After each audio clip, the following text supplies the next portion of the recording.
UPSC यानी union public service commission, जो देश के आला ब्यूरोक्रेट्स आईएएस, आईपीएस और इंडियन फॉरेस्ट सर्विस के अधिकारियों का चुनाव करता है, आखिरकार क्या सावधानी बरतता है जिसकी वजह से उनके एग्जाम की इंटेग्रिटी पर कभी कोई सवाल खड़ा नहीं होता। इस बारे में मेरे साथ बात करने के लिए मौजूद हैं यूपीएससी के पूर्व सचिव राकेश कुमार गुप्ता, जो कि वहां कंट्रोलर ऑफ एग्जामिनेशन भी रहे हैं। इसके अलावा वो जम्मू एंड कश्मीर कैडर के पूर्व आईएएस अधिकारी हैं, 1986 बैच से ताल्लुक रखते हैं। गुप्ता साहब, आपका बहुत बहुत स्वागत है। देखिए, ऐसा है, मैं यूपीएससी के एग्जाम के अलावा किसी भी एग्जाम प्रोसेस जो यूपीएससी में होता है, सिविल सर्विस का एग्जाम हो या कोई भी एग्जाम हो, हर एक एग्जामिनेशन की स्टेजेस होती है। पहला स्टेज होता है कि उसका क्वेश्चन पेपर सेट करना है, आपको क्वेश्चन पेपर बनाना है। क्वेश्चन पेपर जो बनाया जाता है उसमें एक पेपर सेटर नहीं होता है, ज्यादातर जो होता है कई सारे क्वेश्चन पेपर सेटर्स होते हैं जो अपने अपने लेवल पे क्वेश्चंस सुझाते हैं, सजेस्ट करते हैं, और एक किस्म का बैंक बनता है क्वेश्चन पेपर का, क्वेश्चंस का। उनमें से उसको वेरीफाई किया जाता है कि क्वेश्चन सही है कि नहीं है। सही होने के बाद, एक्सेप्ट करने के बाद, उसके बाद उनमें से कौन सा क्वेश्चन एग्जाम पेपर में आएगा, ये क्वेश्चन पेपर सेटर को भी नहीं पता होता, क्योंकि उससे उसका काम होता है खाली क्वेश्चन पेपर, एक क्वेश्चन पेपर नहीं, क्वेश्चन बनाने के बाद उसको सबमिट कर देना। और उसके बाद क्वेश्चन पेपर जो बनाना है, जिसमें 100 क्वेश्चन होंगे या जितने भी क्वेश्चन होंगे, कौन सा क्वेश्चन किस पेपर में आएगा, वो खाली क्वेश्चन पेपर जो सेट कर रहा है, वो need not be expert question, मतलब एकेडमिक एक्सपर्ट, वो उसको बना सकता है। इस तरीके से जो फाइनल क्वेश्चन पेपर बनता है, कोई जरूरी नहीं है कि वो किसी एक आदमी को या सबको पता हो कि क्या क्वेश्चन पेपर बन रहा है, but this is one process which can be there. मैं ये जनरलाइज नहीं कर रहा हूं। हाँ, उसके बाद क्वेश्चन पेपर बनाने के बाद अब ये समझ लीजिए कि जो एकेडमिक एक्सपर्ट्स हैं उनको नहीं पता कि उन्होंने जो क्वेश्चन बनाए थे उनमें से कौन सा क्वेश्चन आ भी रहा है एग्जाम में, नहीं आ रहा है, वगैरह वगैरह, नहीं पता। That is one normal practice, जिसके कारण किसी एक आदमी को सारा क्वेश्चन पेपर का इल्म नहीं होता है। दूसरा, उसके बाद क्वेश्चन पेपर प्रिंट होता है। प्रिंटिंग का काम तो बहुत सावधानी से करना पड़ता है, सीक्रेट होता है, और फिर उसके बाद उसको डिस्ट्रीब्यूट किया जाता है सील करने के बाद amongst various question exam centres. ये सारा जो प्रोसेस है, ये बहुत केयरफुली ऑडिटेड तरीके से, स्टैंडर्ड प्रैक्टिस तरीके से किया जाता है। बहुत ही ट्रस्टवर्दी काम है ये खाली किसी के ऊपर छोड़ा नहीं जाता। मेरा मतलब ये आपने आउटसोर्स कर दिया या कुछ कर दिया। मैंने सुना है कि शायद एनटीए जो है कई सारे प्रोसेसेस को आउटसोर्स करता है, क्योंकि उनके पास इतनी अच्छी मैन पावर, इतना बड़ा ऑर्गेनाइजेशन नहीं है, जबकि उसका काम बड़ा है। मुझे पता नहीं सच्चाई क्या है, क्योंकि ये बात पब्लिक डोमेन में नहीं है, मुझे नहीं मिलती एनटीए क्या करता है। मगर मैं तो ये कहना चाहता हूं कि क्वेश्चन पेपर सेटिंग से लेके क्वेश्चन पेपर प्रिंटिंग तक उसको डिस्ट्रीब्यूट करना, क्योंकि लास्ट ईयर एनटीए का पेपर लीक हुआ था, उसमें शायद ये मुझे पता लगा था मीडिया के सोर्स से ही कि वो एग्जामिनेशन सेंटर से लीक हुआ, मतलब कि पेपर बनाने के वक्त लीक नहीं हुआ था, जब एग्जाम हो रहा था तब लीक हुआ था। तो इस बार जो है, मैंने मीडिया में जो रिपोर्ट्स आई हैं उनसे पता लगा है, पता नहीं सच है कि नहीं, मगर यही इंप्रेशन है कि जो पेपर सेटर था उसी के लेवल पे लीक हो गया क्वेश्चन पेपर, एटलीस्ट कुछ क्वेश्चंस। तो ये तो हमें जो है, कौन हमारे पेपर सेट कर रहा है, उन पर भी कड़ी नजर रखनी पड़ती है, नजर रखनी चाहिए। ऐसा नहीं कि हमने उनको खुला खाता दे दिया कि आप कोई भी पेपर बनाएं, कुछ बनाएं।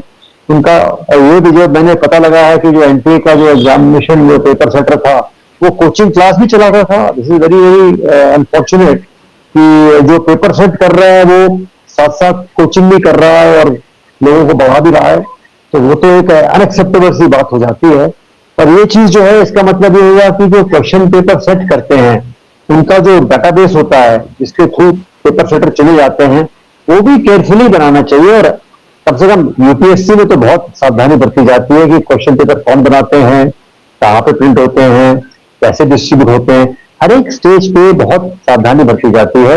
और कोशिश यही रहती है कि सीक्रेसी मेंटेन रहे और नीड टू नो बेसिस हो, मतलब हर एक शख्स को सारी बातें नहीं पता होती, जिसको जो पता होना चाहिए वही पता होता है। Within the organisation also हर एक को हर चीज नहीं पता होती, तो ये नीड टू नो बेसिस पे काम होता है।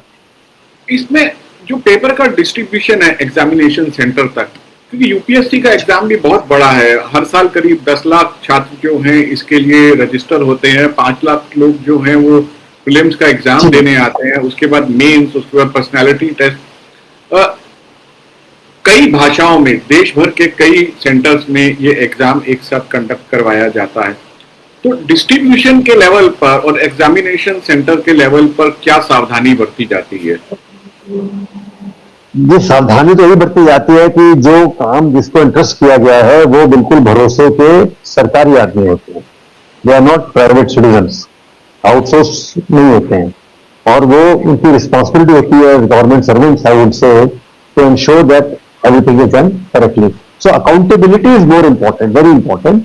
और अकाउंटेबिलिटी के अलावा जो है सुपरविजन बहुत इंपॉर्टेंट है कि सुपरविजन हो। हमारे यूपीएससी के जो लोग हैं वो जाते हैं हर एक एग्जाम सेंटर में बिफोर द एग्जामिनेशन देखने के लिए कि वहां अरेंजमेंट ठीक है कि नहीं है, जहाँ पे जो चीजें रखी जाएंगी वो सही तरीके से रखी जाएंगी या नहीं रखी जाएंगी, और उनमें सिक्योरिटी है, सब कुछ देखा जाता है। तो इसमें बड़ा क्लोज कोऑर्डिनेशन होता है between the commission and the government. It is not a job of UPSC alone I would से, पर ये बात तो है। अब दूसरी बात एक और भी मैं आपको कहना चाहता हूं कि ये बात भी सही है कि जैसे जैसे एग्जाम बड़ा होता है, बड़ा का मतलब है नंबर ऑफ कैंडिडेट्स बढ़ जाते हैं। अब जैसे एंट्री के एग्जाम में कहते हैं 25 लाख के करीब, 25 लाख के करीब कैंडिडेट्स होते हैं। तो जैसे जैसे एग्जाम बढ़ता है वैसे वैसे लॉजिस्टिक्स और इंफ्रास्ट्रक्चर प्रॉब्लम बढ़ती जाती है, और chances of a leakage of paper भी एक्सपोनेंशियली बढ़ जाते हैं। अगर कोई एग्जाम 2 लाख कैंडिडेट्स का है तो वो कंपैरेटिवली इजीली मैनेज हो जाएगा, नंबर ऑफ सेंटर्स भी कम होंगे। अगर वही एग्जाम 25 लाख का है या 50 लाख का है तो बहुत मुश्किल हो जाएगी, जो इतने सारे सेंटर्स, इतने सारे लोग उसको हैंडलिंग में लगेंगे, और जितने लोग होंगे हैंडलिंग करने के लिए उतनी ज्यादा लीकेज का चांस, खतरा बढ़ जाता है। तो मेरे ख्याल से तो जहां तक एनटीए का सवाल है, we have to seriously think how to reduce the size of the candidature या एग्जामिनेशन को अलग अलग हिस्सों में कनेक्ट किया जाए। एक बहुत बड़ा एग्जाम 25 लाख का, मेरे ख्याल से सालों साल मुश्किलें बढ़ती जाएंगी, कम नहीं होंगी, बहुत मेहनत करने के बावजूद। इसके अलावा क्या ऐसी भी नजर रखी जाती है किसी एक खास एग्जामिनेशन सेंटर से बहुत ज्यादा कैंडिडेट्स जो हैं एकदम उन्होंने क्लियर कर लिया, तो क्या उसकी जांच वगैरह होती है, ऑडिट वगैरह किया जाता है कि समझा जाता है कि कोई इसमें कोई गड़बड़ी की तो कोई बात नहीं है? मेरे सामने ऐसा कोई अभी तक शिकायत नहीं आई कि एक पर्टिकुलर सेंटर से बहुत सारे लोग पास हो गए, क्योंकि एग्जामिनेशन बड़ा कॉम्पिटिटिव होता है, तो इसलिए हमारे पास ऐसी कोई शिकायत आई नहीं। पर डेफिनेटली अगर ऐसी कोई चीज आएगी तो हम ध्यान रखने की कोशिश करते हैं, कहीं ऐसा ना हो कि किसी पर्टिकुलर एग्जामिनेशन सेंटर में चीटिंग हुई हो, ऐसा पॉसिबल है। पर अभी तक तो मेरे पास ऐसा कुछ अभी तक आई नहीं, जो मेरा एक्सपीरियंस था तो ऐसा कोई ऐसा आया नहीं इंस्टेंस। सरकार ने कहा है कि अगले साल से जो नीट अंडर ग्रेजुएट का एग्जाम होगा वो कंप्यूटर मोड में होगा, पेन और पेपर मोड की बजाय। अब इसके फायदे भी हैं, इसके नुकसान भी हैं। देखिए ऐसा है, जो ट्रेडिशनल पेन पेपर एग्जाम है, OMR शीट वाला है, उसमें सबसे बड़ा फायदा यह है कि बहुत बड़ा एग्जाम भी हम कर सकते हैं। बहुत बड़ा मतलब जैसे 25 लाख कैंडिडेट्स हैं तो वो पेन पेपर पे ही हो सकता है, क्योंकि 25 लाख एग्जाम कैंडिडेट्स का एग्जामिनेशन साइमल्टेनियसली एक सिटिंग में वर्ल्ड नेशनल वाइड करना बहुत मुश्किल है, इम्पॉसिबल है, आजकल के रिसोर्सेज ऐसे है नहीं। तो अगले साल से पेन पेपर एग्जाम होगा, अच्छी बात है। इसके फायदे ये हैं कि सबसे बड़ा झंझट जो हमारा क्वेश्चन पेपर का है कि उसको प्रिंट करवाना है, उसको डिस्ट्रीब्यूट करना है फिजिकली अक्रॉस वेरियस कंट्री, वो सारा जो परेशानी है वो खत्म हो जाती है, और वो सारा काम इलेक्ट्रॉनिक संभाल लेता है। इलेक्ट्रॉनिक मोड में ही पेपर सेट होता है, इलेक्ट्रॉनिक मोड में ही पेपर डिस्ट्रीब्यूट होता है टू वेरियस एग्जामिनेशन सेंटर्स, और कैंडिडेट्स के पास भी इलेक्ट्रॉनिक मोड में ही दिया जाता है। प्लस उसमें जो कैंडिडेट्स के आंसर्स हैं, जो पहले पेन पेपर में OMR शीट्स पे रिस्पॉन्स होती है, फिर उनको स्कैन किया जाता है, फिर उनको इवैल्यूएट किया जाता है, ये सारा टाइम बच जाता है, एफर्ट बच जाता है, और ऑनलाइन रिस्पॉन्स ही हम कैप्चर कर लेते हैं कैंडिडेट्स की, और इवैल्यूएशन भी ऑलमोस्ट तुरंत हो सकता है, तो टाइम फ्रेम बचता है। तो एफर्ट और टाइम, और जितना कम लोग हैंडल करें क्वेश्चन पेपर को प्रिंटिंग के दौरान या डिस्ट्रीब्यूशन के दौरान, उतना चांसेस ऑफ लीकेज जो है वो कम हो जाते हैं। इन सच केसेस जैसे कि ऑनलाइन मोड है, उसमें लीकेज के चांसेस बहुत कम हो जाते हैं। मगर ऑफकोर्स साइबर हैकिंग तो पॉसिबिलिटी है, मैं ये नहीं कह रहा हूं कि कंप्यूटर बोर्ड बिल्कुल 100% फुल प्रूफ है, उसमें भी बहुत सावधानी बरतनी चाहिए और चेक करी जाती है कि ऐसा ना हो कि कोई क्वेश्चन पेपर को इलीगली हैक कर ले या कॉपी कर ले जो पता भी ना लगे। मगर तो भी मैं कहूंगा कि 99.9% एग्जामिनेशन प्रोसेस जो है वो सिक्योर हो जाता है by using online method.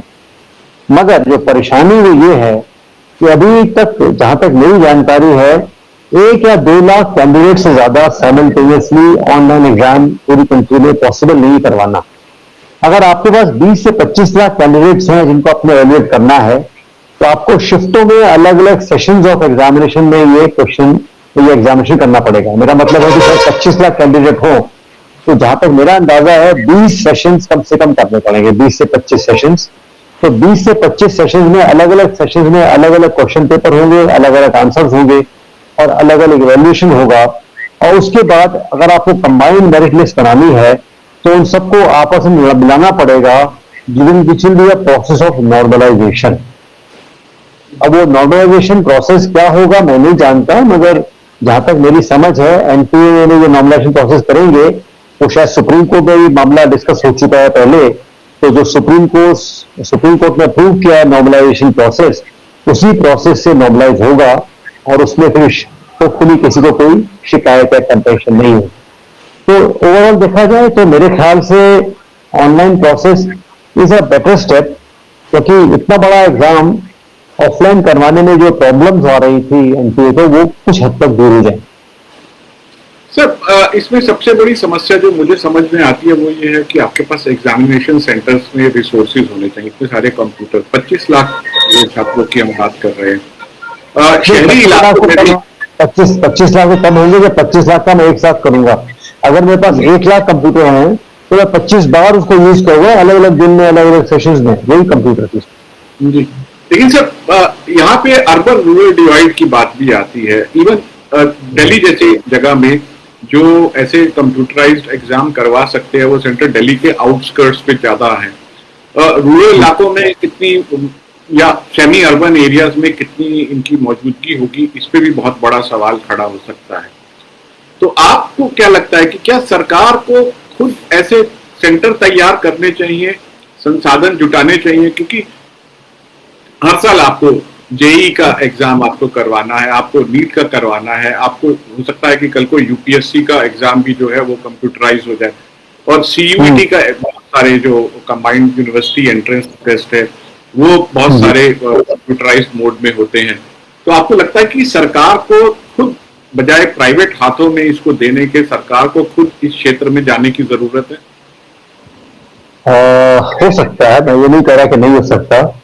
Basically क्या है, देखिए जितने सारे एग्जाम अब सेंट्रलाइज तरीके से हो रहे हैं, चाहे वो यूपीएससी हो, चाहे नेशनल टेस्टिंग एजेंसी वाले एग्जाम हो, ये जो एग्जाम है बहुत सारे लोग करवा रहे हैं, बहुत सारी एजेंसीज करवा रही हैं, और हर एक एजेंसी चाहती है अगर वो कंप्यूटर एग्जाम कराना तो कंप्यूटर सेंटर अच्छे चाहिए। जहां तक मेरी जानकारी है कई सारे जो प्लेयर्स हैं, प्राइवेट सेक्टर प्लेयर्स हैं, उन्होंने ऐसे एग्जाम सेंटर सेटअप किए हैं, कई जगह किए हैं, not only in Delhi outskirts में, पूरे देश में कई जगह पे सेटअप किए गए हैं।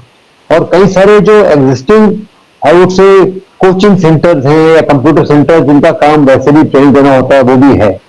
ऑफकोर्स उसमें एक खतरा है कि वो अगर मान लीजिए सेंटर कोचिंग सेंटर की तरह भी इस्तेमाल हो रहा है और एग्जाम करवाने के लिए भी हो रहा है और काम भी हो रहा है, तो उसमें जो है माल प्रैक्टिस होने की चांसेस ज्यादा है।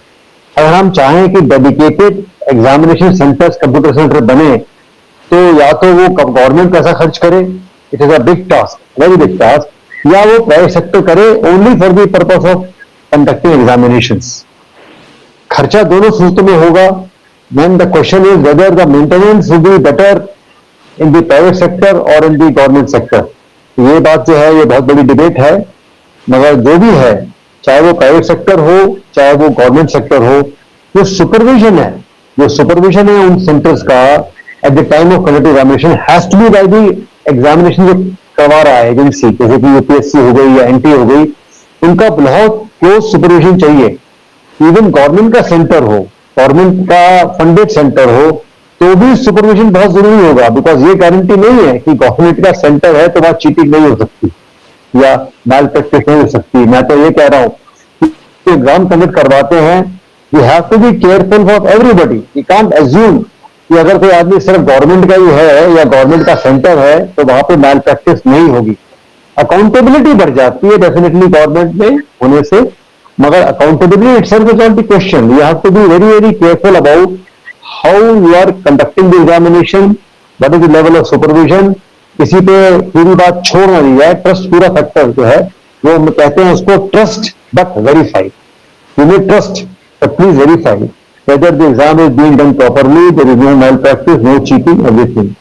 तो ये तो बहुत कहूँगा टेक्निकल और प्रोफेशनल मसला है जिसमें कोई कोताही नहीं बरती जा सकती.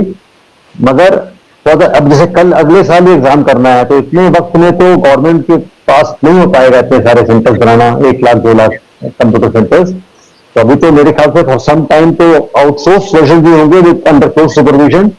हो सकता है गवर्नमेंट में डिसाइड, एनटीए में डिसाइड कि in the long run they would like to set up their own centres.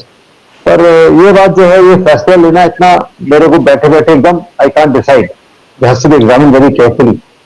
Sir मैं इसलिए सोच रहा हूं क्योंकि राज्य सरकारें रिक्रूटमेंट करती हैं, रेलवे रिक्रूटमेंट करता है, स्टाफ सिलेक्शन कमीशन जो कि दुनिया का सबसे बड़ा रिक्रूटर है वो रिक्रूटमेंट करता है. इसके अलावा केंद्र सरकार की कई एजेंसियां रिक्रूट करती हैं. प्राइवेट कॉलेजेस के एंट्रेंस टेस्ट होते हैं जो कंप्यूटराइज बोर्ड में होते हैं. तो ये एक बहुत बड़ा मसला है, बहुत बड़ा बिजनेस भी है. और इसमें इंटेग्रिटी के लिए अगर सवाल खड़ा हो रहा है तो जाहिर तौर पर इसके लिए कुछ और इंतजाम करने पड़ेंगे क्योंकि अभी के जो इंतजामात हैं वो नाकाम साबित हो रहे हैं. सही कह रहे हैं आप. बेसिकली जो काम है, जो एग्जामिनेशन का काम है थ्रू कंप्यूटराइज्ड टेस्टिंग प्रोसेस, वो तो बढ़ता ही जा रहा है, इसमें कोई शक नहीं है. अब ये फैसला लेना है आपको कि क्या हम अपना रिसोर्स बनाएं इसमें या इसको आउटसोर्स करें to private sector which already has some resources and they will also develop the resources fast and also maybe manage it better. I do not know. ये हमारा एजम्पशन है कि अगर हम इसमें अपने सेंटर बनाएं. देखो ज्यादातर मैंने देखा है कि जो गवर्नमेंट के सेटअप्स होते हैं उनमें कई बार मेंटेनेंस की, कई बार क्वालिटी की बहुत प्रॉब्लम आ जाती है, खासकर जब इसमें लार्ज स्केल पे काम हो. जबकि हम जो है उसको शायद आउटसोर्स मॉडल में बेटर तरीके से मेंटेन कर सकें क्योंकि हम अकाउंटेबिलिटी ज्यादा मांग सकते हैं उनसे. हाँ, ये बात जरूरी है कि उनको छोड़ो मत. ये नहीं कि उनपे ट्रस्ट करके छोड़ दिया कि आप सब ठीक कर लेंगे, नहीं. वो तो आपको देखना पड़ेगा. आजकल आपने देखा है कि कई जगह ट्रेंड गवर्नमेंट का यही है कि कई सारा काम जो है आउटसोर्स कर देती है कि आउटसोर्सिंग से चीजें बेटर हो, मोर प्रोफेशनली रन हो. और जो गवर्नमेंट के काम करने में जो हम कमी बेशी देखते हैं, I give example of government hospitals. Government hospitals versus private hospitals are very expensive and they are probably cleaner and hopefully, I mean I don't know, government hospital मैं तो प्रेफर करता हूँ गवर्नमेंट हॉस्पिटल्स को, मगर कई लोग जो हैं वो इस चक्कर में नहीं जाते गवर्नमेंट हॉस्पिटल्स में. तो it's a very difficult question for me to answer. पर yes, you should generate some resources that it be done simultaneously by at some places by the government. कुछ सेंटर्स गवर्नमेंट बनाए which can function as model centers, कि ऐसे होने चाहिए. और उसके देखा देखी बाकी जगह जहां पे गवर्नमेंट का अभी स्कोप नहीं है घुसने का, वहां बन सकते हैं. It's something like private school versus government schools. Now you can decide what is the both of them coexist also.